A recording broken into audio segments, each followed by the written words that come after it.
période des opérations qui ont été menées par nous-mêmes, et il y a des opérations que nous avions menées d'ailleurs avec les Rwandais à l'époque. Nous mettrons tous ces documents à votre disposition, comme ça on est sur la même longueur d'onde. Voilà, alors qu'on vienne nous montrer, c'est de l'heure-là, qu'on trouve des solutions. Et je répète encore, dans le communiqué de Nairobi, il est dit, ceux qui vont refuser de rentrer chez eux seront considérés comme des faits négatifs qu'il faut neutraliser. Cela, il faut placer chacun devant ses responsabilités. Et ils n'ont pas pris d'engagement. Mais lisez le paragraphe qui suit. Qu'est-ce qu'on dit? Dans le cadre de la mise en œuvre de ce plan et programme, la délégation rwandaise s'est engagée à quoi? S'est engagée à revoir les mesures et dispositions prises pour la sécurité et la défense du Rwanda. Ça veut dire quoi? Ça veut dire ceci, renvoyez-vous à la suite du communiqué parce que vous l'avez dans vos téléphones. Ça veut dire ceci. 1. Nous traitons un problème qui est un préalable.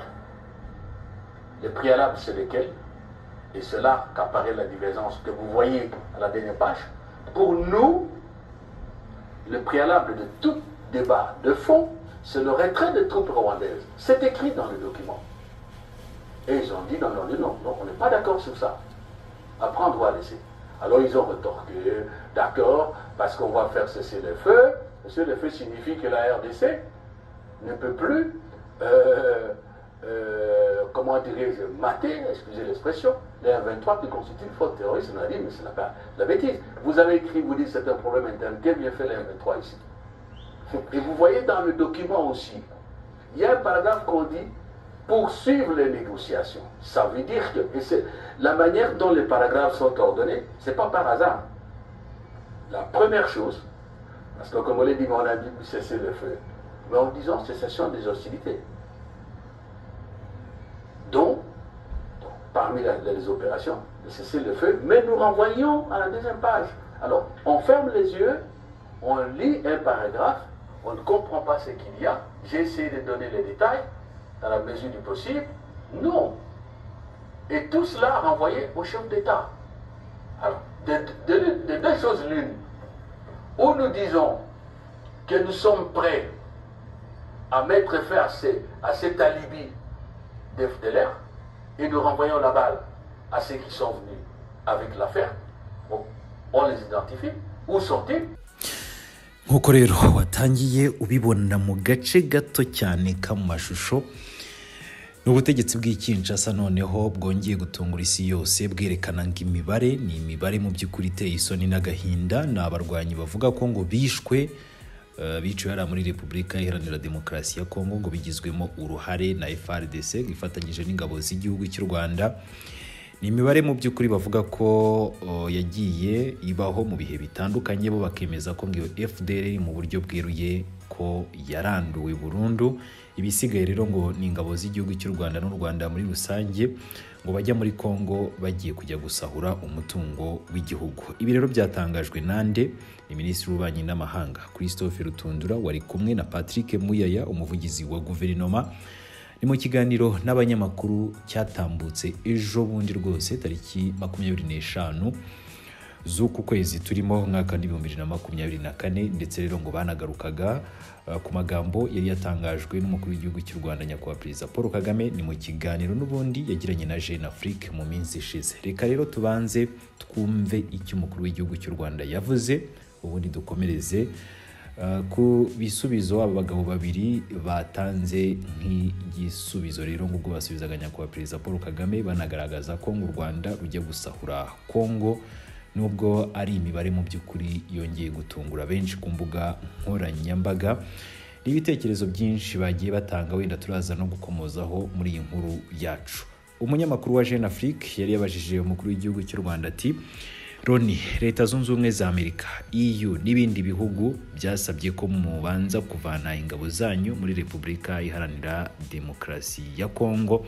Ati ese izo ngabo ziriyo ntimubona ko ku ruhando rwa diplomasi uru rugamba rushobora kubahenda?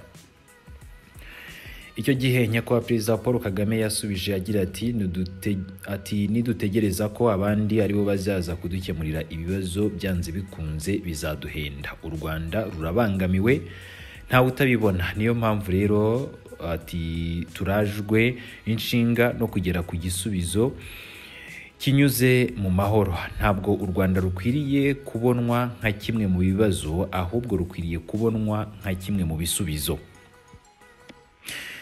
Urabaza uti ingabo z'u Rwanda zaba ziri muri Repubulika Iharanira Demokarasi ya Kongo. Ndagusubiza n'ubundi mbaza nti ubundi kuki u Rwanda rwakwinjira muri Kongo? Ese byaba ari ukwishimisha kuba twakohereza ingabo zacu aho hantu?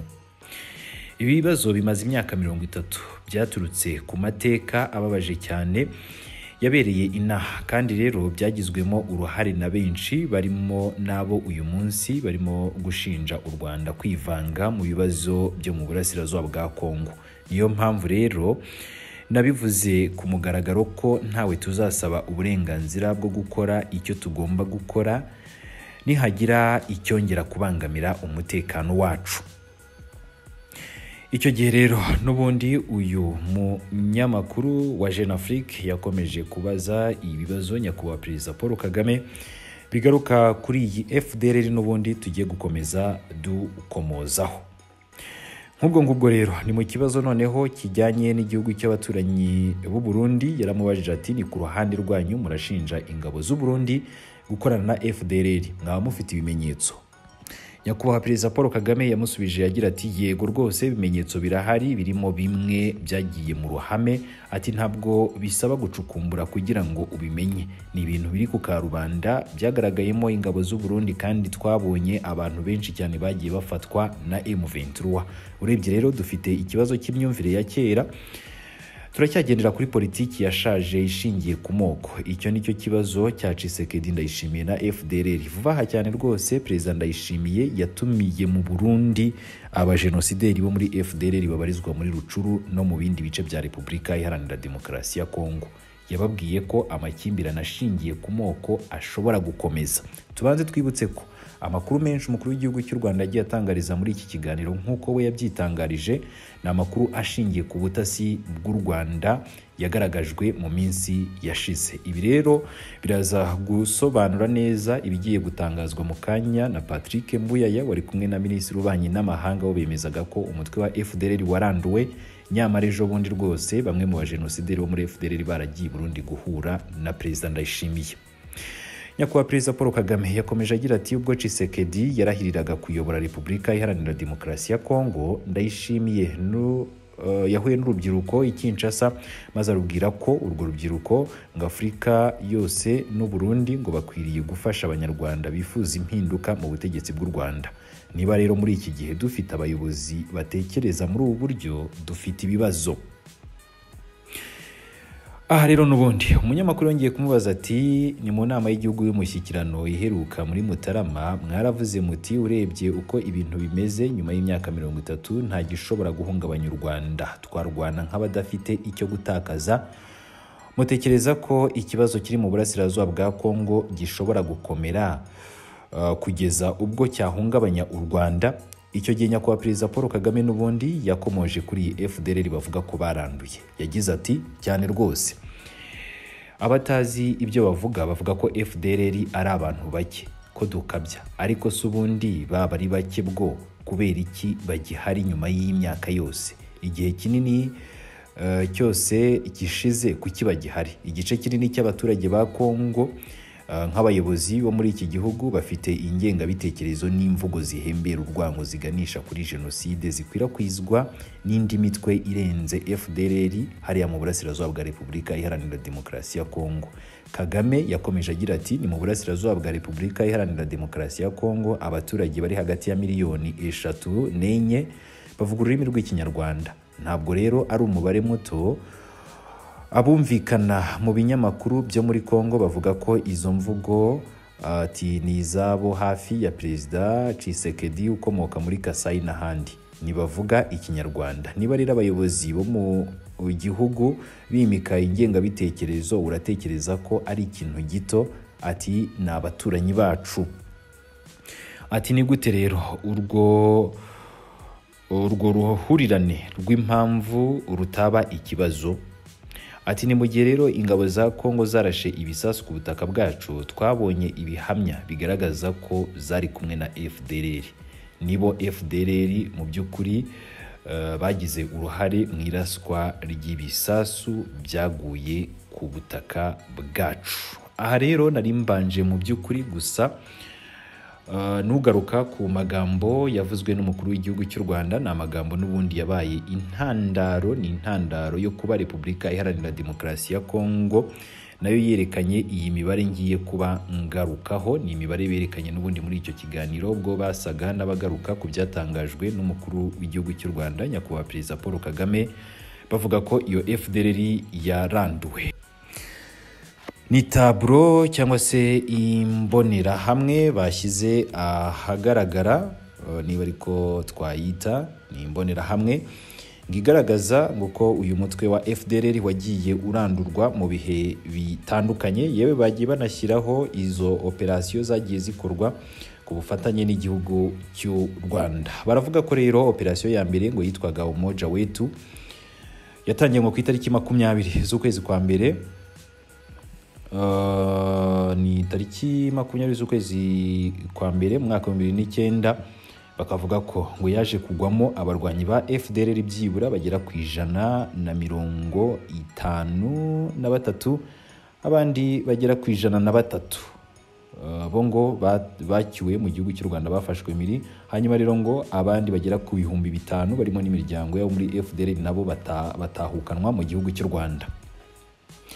Repubulika Iharanira Demokarasi ya Kongo ni muri iyi mbonerahamwe yabo bakomeje n'undi bagaragaza ko ngo ari operasiyo yitwaga Kimia kabiri. Iyi rero nayo ngo yatangiye mu mwaka wa 2009 igera mu mwaka wa 2012. Bakavuga ko ngo byibura abarwanyi ba FDLR bagera ku 12,000, ari 1,200 mu mbabarire, 1,210 ngo nibo bishwe. Hanyuma rero abagera kuri 342 ngo bacyurwa mu gihugu cy'u Rwanda, nk'uko bakomeje n'ubundi babitangaza muri imbonerahamwe yabo. Bakomeje bavuga ko operasiyo ya gatatu nayo ngo yabayeho n'ubundi ku bufatanye n'ingabo z'igihugu cy'u Rwanda. Bakavuga ko n'ubundi ngo ari abarwanyi benshi cyane bagiye bacyurwa ku butaka bw'igihugu cy'u Rwanda, abandi nabo bagafungwa. Aha rero bakavuga ko n'ubundi muri iyi operasiyo yatangiye mu mwaka wa 2015 ikaza kurangira mu mwaka wa 2017 nk'uko bigaragara. Byibura rero ngo abarwanyi 1,016 nibo biciwe mu burasirazuba bwa Repubulika Iharanira Demokarasi ya Kongo ba FDLR. Hanyuma rero bagera kuri 471 ngo n'ubundi baracyuwe.